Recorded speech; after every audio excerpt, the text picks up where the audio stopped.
আমি দেব কপাল কুণ্ডলার জন্ম পরিচয়। এরা আবার কারা, কোত্থেকে এসে জুটলো?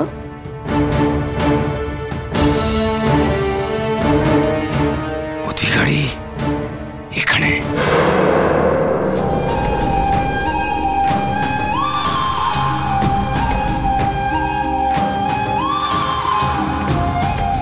মাঠান,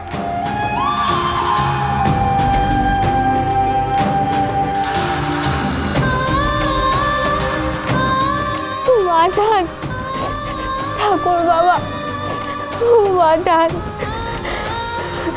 আমি আর এখানে থাকবো না মাঠান। ও ঠাকুর বাবা, আমাকে এখান থেকে নিয়ে চলো না গো, আর এক মুহূর্ত আমি এখানে থাকবো না। সেই ভালো, তুমি বরং এই মুহূর্তে এখান থেকে চলে যাও। যেতে তো তোমাকে হবেই কপাল কুণ্ডলা, দুদিন আগে না হয় দুদিন পরে। আমার স্বামীকে আমি কাউকে ছিনিয়ে নিতে দেব না, কাউকে না।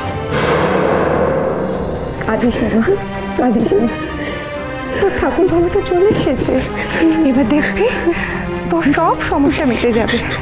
নে এবার চোখে জল মস্ত। ও ঠাকুর বাবা, কি হয় গো জাতকুল দিয়ে? সবাই কেন জানতে চাইছে জাতকুল কি? আমার আর এখানে ভালো লাগছে না গো, নিয়ে চলো না তোমাদের কাছে। ওরে আমার কথা বলতে নেই, এটা তো তোর শ্বশুর ঘর, এটাই তো তোর সংসার।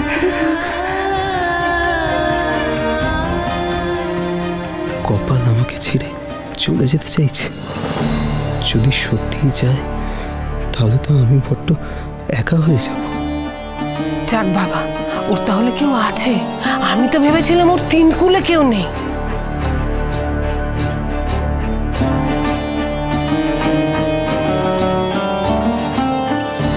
কি এরা আবার নতুন কোনো সমস্যা নিয়ে এলো নাকি সমস্যার সমাধান করতে এলো? এরা আবার কারা রে পিসমান? এই যে দেখছি ঘটনার পর ঘটনা। এই ওসব কান্নাকাটি পরে হবে, এখন বলুন তো কি ওর পরিচয়? বাপের নাম কি? জাত, কুল, গোত্র? দত্তমশাই, উনি আমার অতিথি হতে পারেন। আপনি জমিদার, কিন্তু আমার বাড়িতে দাঁড়িয়ে অতিথিকে অপমান করার দুঃসাহস আপনি দেখাবেন না। হ্যাঁ, কি করবে তুমি? কি করবে? এই বাড়িতে দাঁড়িয়ে আর কোনো অসভ্যতম করলে তোমার হাত পা ভেঙে বাড়ি পাঠিয়ে দেবো। ভাই ভাই, মাথা গরম করিস না ভাই, মাথা ঠান্ডা রেখে কথা বল। শান্ত হও বাবা নবকুমার। ওনারা তো অন্যায় কিছু বলছেন না। আমাদের সমাজে এখনো মানুষের বদলে তার জাত, কুল আর ধর্মকেই বেশি প্রাধান্য দেওয়া হয়।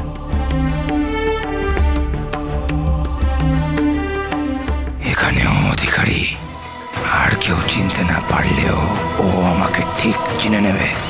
আমার সব পরিকল্পনা ভেস্তে যাবে, তা তো হতে দেওয়া যায় না।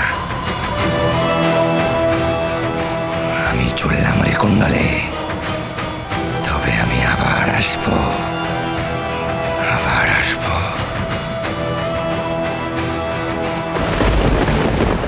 দেখলেন বেবিজান, সাধুটা কেমন লুকিয়ে পালিয়ে গেল? হ্যাঁ, এই তো দেখছি। এই সাধুটার উপর তো একটু নজর রাখতে হচ্ছে।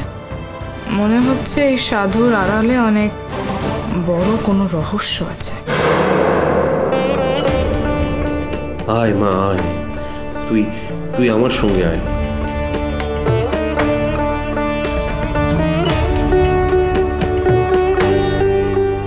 শুনুন আপনারা, আমি দৌলতপুরের মা ভবানী মন্দিরের সেবায়িত, আর উনি আমার স্ত্রী সরমা।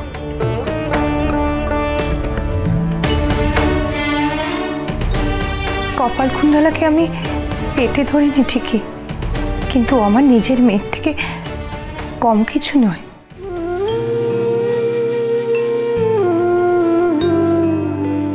ও যখন দুধের শিশু ছিল আমি তখন থেকেই ওকে চিনি।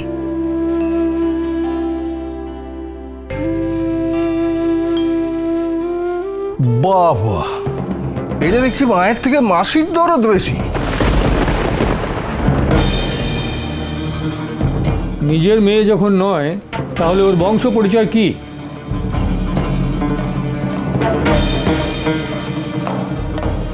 ও সৎ বংশজাত ব্রাহ্মণ সন্তান।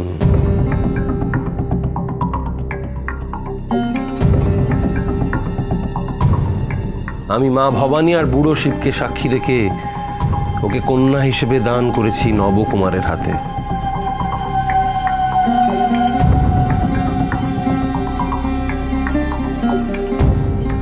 আমি মানলাম আপনি মেয়েটিকে দান করেছেন, কিন্তু এর থেকে কি প্রমাণ হয় যে মেয়েটি সৎবংশজাত? ওর ললাটে সেই চিহ্ন স্পষ্ট। হ্যাঁ, আমি নিজে বিচার করে দেখেছি। এখানে অনেক ব্রাহ্মণ পণ্ডিত উপস্থিত আছেন। আপনাদের নিশ্চয়ই জ্যোতিষ শাস্ত্র সম্পর্কে খানিক জ্ঞানও আছে। আপনারা নিজেরাই বিচার করে দেখুন। আর একটা কথা, ব্রাহ্মণ হয়ে আমি যদি এই কন্যাকে সম্প্রদান করে থাকি, তাহলে তো শাস্ত্র মতে এই কন্যা ব্রাহ্মণী হয়, তাই না?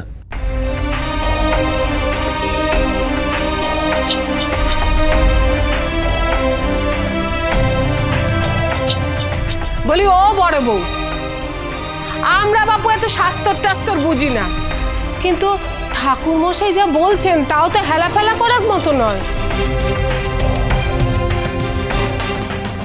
জানি না ঠাকুরজি, রাধা মাধব কি চান। দিদি, সে তুমি যাই বলো, এ বাড়িতে এমন অশান্তি এর আগে কোনোদিন হয়েছে বলো?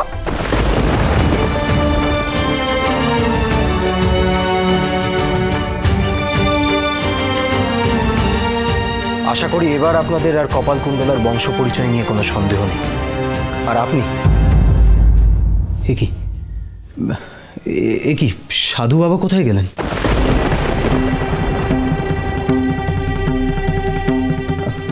আপনাদের সঙ্গেই তো ছিলেন। তাই তো, এই তো ছিলেন। কোথায় গেলেন? চলে গেলেন নাকি? আমি কিছু বললেই তো দোষ, তবু না বলেও তো পারছি না। কোথাকার একটা অজানা অচেনা সাধু এসে কি বললো, আর আপনারাও সেই তালে নেচে উঠলেন। অনেক বেলা হলো, এবার আপনাদের আর কোনো প্রশ্ন না থাকলে পাকস্পর্শ গ্রহণ করুন। না নবকুমার, আমাদের আর কোনো প্রশ্ন নেই। ইনি যা বললেন তা শাস্ত্রমতে সিদ্ধ। উনি আমাদের ভ্রম দূর করেছেন। আমরা আজকে তোমার স্ত্রীর হাতের খাবার খেয়েই যাব।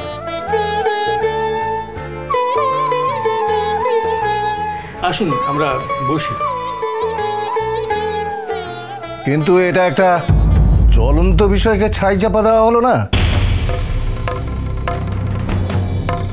আগুন আবার কখন বেড়ে ওঠে, সব বিষয়ে চাপা দেওয়া কিন্তু ভালো নয়।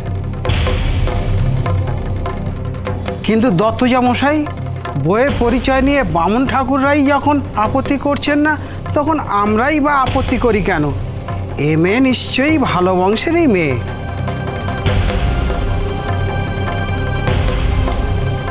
কি দত্তজা মশাই, দল ভারী করতে পারলেন না তো? বিশেষ সুবিধেও হলো না। যান, এবার ঘরে যান। ঘরে গিয়ে ভালোভাবে মাথায় তেল মেখে স্নান করুন, মাথা ঠান্ডা হবে। আমি কিন্তু এর শেষ থেকে ছাড়বো না নবকুমার। চলে আসুন, চলে আসুন দত্তজা মশাই, চলে আসুন। এখানে দাঁড়িয়ে থেকে আর লাভ নেই, চলে আসুন। চলুন তো, চলুন।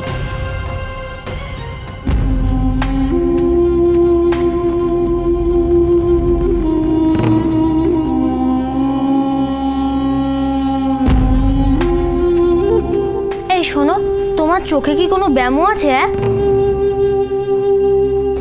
কেমন যেন গোল গোল চোখ পাকিয়ে ড্যাব ড্যাব করে তাকিয়ে আছো আমার দিকে। কপাল, অনন্তর এই চোখের ব্যায়াম সারানো কোনো বদ্যি বা কবিরাজের কাজ নয়। ও রোগ তুমি বুঝবে না।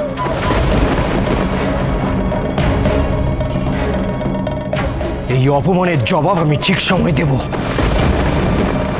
চলো চলো চলো চলো।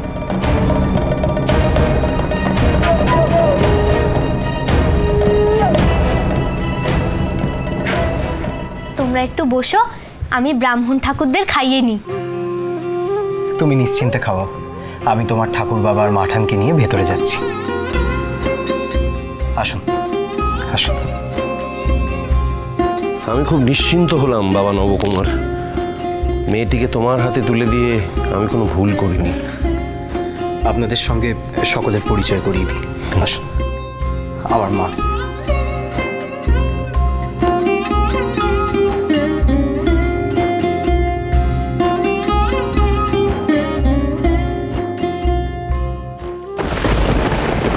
ওরা না এলে আর কপালগুলো এক কাপড়েই বাড়ি থেকে বেরিয়েছে তো। মোস্তাকি মাফ বিবিজান, এবার আমাদের চলে যাওয়া উচিত। না, এখনই নয়। আমি দেখতে চাই নবকুমার শর্মা কতক্ষণে আমার কাছে আসে।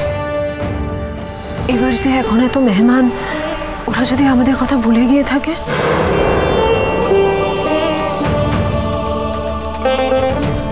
নবকুমার আসবেই বেশ, তাকে আসতে হবে আমার কাছে, আসতেই হবে।